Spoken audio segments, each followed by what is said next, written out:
আপনি ব্যবসা করছেন, নিজের নামে ব্র্যান্ডিং করতে চাচ্ছেন। আপনি যদি আপনার নিজস্ব নামে ব্র্যান্ডিং করতে চান, আপনি দেখে নিতে পারেন এই ভিডিওটি। কিভাবে আপনার নিজের নামে ব্র্যান্ডিং করবেন এবং আপনার প্রোডাক্টটি আপনি নিজস্ব ব্র্যান্ডকে আরো উচ্চতায় নেওয়ার জন্য প্যাকেজিং অল কালেকশন নিয়ে কাজ করছি আমরা। দেখেন, আপনার প্রোডাক্টকে সুরক্ষিত রাখার জন্য সিকিউরিটি পলি দিয়ে আপনার ব্র্যান্ড নিজের নাম করে নিতে পারবেন। আপনি চাইলে এই ব্র্যান্ডকে আপনি নিজস্ব নাম দিয়ে করতে পারবেন।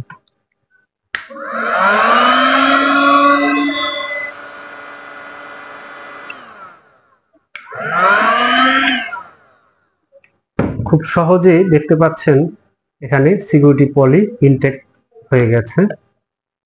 আপনি চাইলে আপনার নাম দিয়ে, যেরকম আমরা অনেকের নাম দিয়ে করে দিই, গ্রাম বাংলা নাম রয়েছে, বিভিন্ন ধরনের আপনার নিজস্ব নাম দিয়ে সিকিউরিটি পলি নাম লিখিয়ে আপনি আপনার ব্র্যান্ডটাকে প্রমোশন করতে পারেন।